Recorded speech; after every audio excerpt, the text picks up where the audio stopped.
자, 이제 이 공사가 시작한 지 52일 만에 끝나게 됩니다. 하나님의 일을 하는 데 있어서 그분이 직접 개입하시면은 공사가 이렇게 길지 않게 일이 마무리될 수도 있지만, 또 우리가 계획한다 할지라도 하나님이 그 일에 가담하지 않으시면은 또 긴 시간이 필요할 때로 없지 않아 있을 수 있습니다. 천하의 과학자들도 의사들도 할 수 없는 그 난제들을 하나님의 손길로 어느 순간에 다 해결될 수 있다는 사실을 알 수 있어요. 전 세계 이 무서운 이 공해, 특히 북극 쪽에 있는 그 오존층이 뭐 대한민국의 한 5배 정도가 되는 어떤 그런 그 넓이로 뚫려 있었는데, 이번에 코로나 사건들을 통해서 그게 다 어느 틈에 막혀졌다는 거예요. 그게 어떻게 코로나 사건 때문에 사람들이 공해를 만들지 않았기 때문에 되는지, 아니면 우연치 않게 이렇게 된 건지는 우리가 정확히는 알 수 없지만, 근데 타이밍으로 봐서 어떻게 또 그렇게 한 2-3달 그 사이에 이렇게 될 수가 있었겠는가. 우리가 뭐 우연한 것으로만 볼 수는 없다고 생각이 듭니다. 인간이 도저히 할 수 없는 것들을 하나님께서 다른 일들을 조금 희생시켜 가면서 전체를 살리는 어떤 그런 모습도 우리가 볼 수가 있어요. 자, 끝까지 정신을 차리고 정도가 아닌 길을 걷지 아니하고 상식적으로 납득이 되지 않는 자리에 서지 않았던 느헤미야였기 때문에 이렇게 빠른 시일 내에 일들을 마칠 수가 있지 않았을까, 그런 생각이 드는 거예요. 정도가 아니면 가지를 말아요. 옛날부터 우리가 어른들이 큰 길을 정도를 택하라 이렇게 말을 좀 많이 했었어요.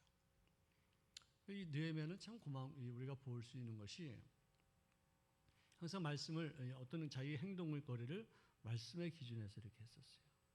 지난번에도 보니까 너가 목숨이 경각에 처해 있으니까 언제 사람들이 죽이러 올지 모른다. 그러니 성소에서로 피해라. 성소에 피하라. 거기서 문 걸어 잠그고 있으면은 어떤 소요가 좀 끝나고 나서 나오면 너가 안전할 것이다는 어떤 그런 청을 받았을 때도 그가 말씀에 입각해서 이 성소라는 것, 성소와 이 지성소는 제사장 아니면 대제사장만이 가는 곳인데 나 같은 사람이 거기 가서 어떻게 견딜 수가 있겠느냐.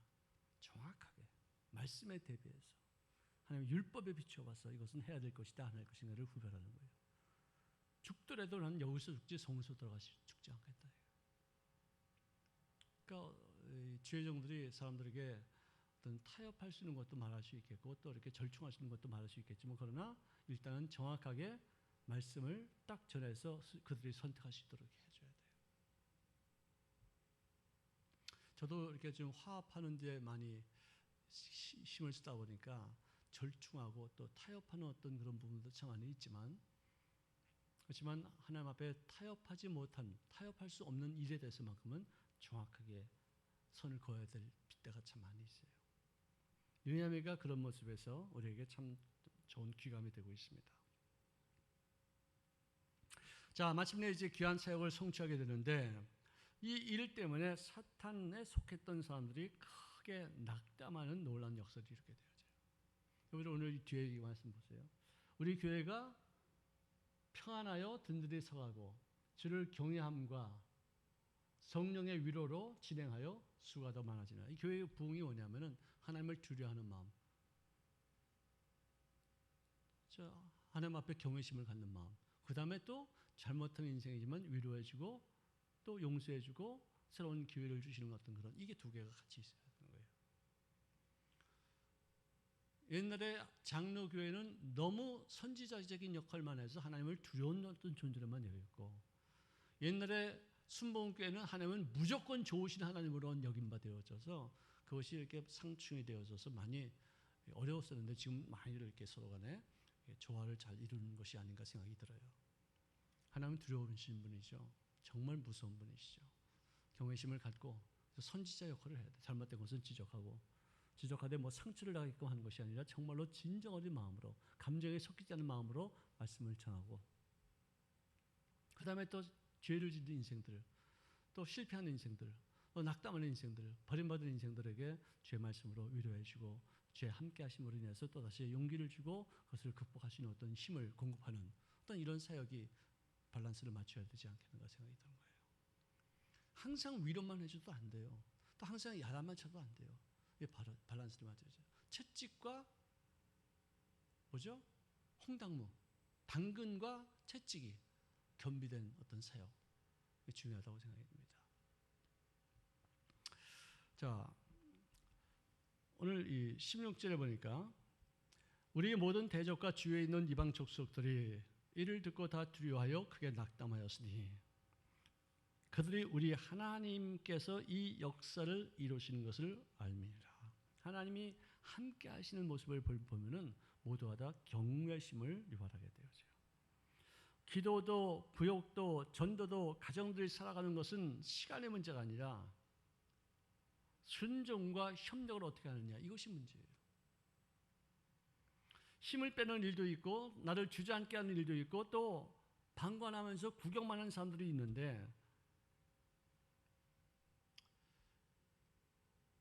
저 사람들과 함께 하시는 하나님께서 그들을 쓰시는구나 하는 그런 모습을 볼 때 그들이 경각심을 갖고서 두려운 마음을 갖고서 우리를 비난하던 그 손을 그치고 또 방관하는 사람들이 일에 참여할 수 있는 어떤 일들을 하게 되는 것입니다. 일개 목동이었던 모세를 한 나라의 왕이었던 바로가 두려워했었어요. 일개 죄수였던 그런 바울을 그 교도관들이 그리고 헤롯이 그리고 많은 왕들이 그를 두려워했었어요. 하나님이 함께 하시기 때문에. 우리 예수 믿는 사람들, 특별히 우리 죄종들, 뭐 우리가 백이 있습니까? 돈이 있습니까? 실력이 있습니까? 뭐 학벌이 있습니까?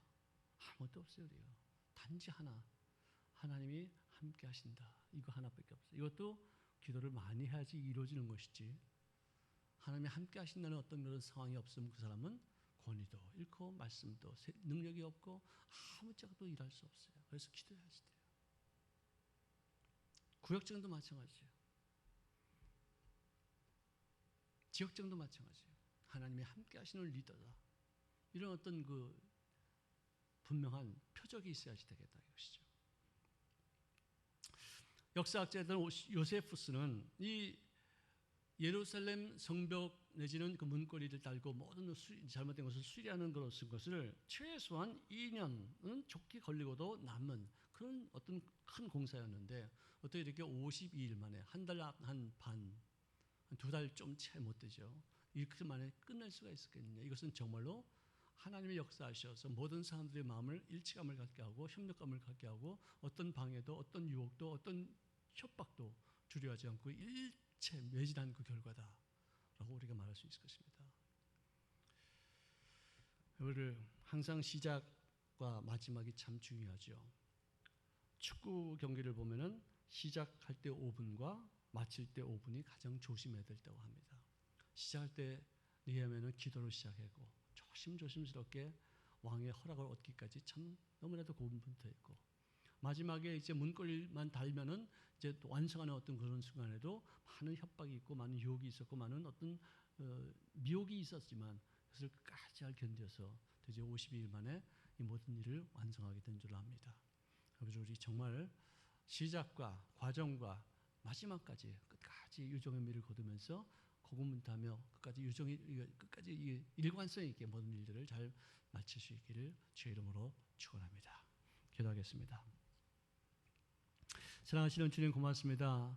느헤미야가 성전 재건을 마친 것 같이 저희들도 어떤 일을 시작했으면 끝까지 그것을 고군분투하면서 일관성을 갖고 조금 더 변함이 없이 하나님의 말씀에 기준을 두고서 끝까지 견뎌나가는 죄를 되어지기를 원합니다. 끝까지 최후의 순간까지 마음 놓지 아니하고 하나님의 귀한 뜻을 성취하는 데 쓰임받는 죄를 되어지게 역사하여 주시옵소서. 예수님의 이름으로 축복하며 기도합니다. 아멘.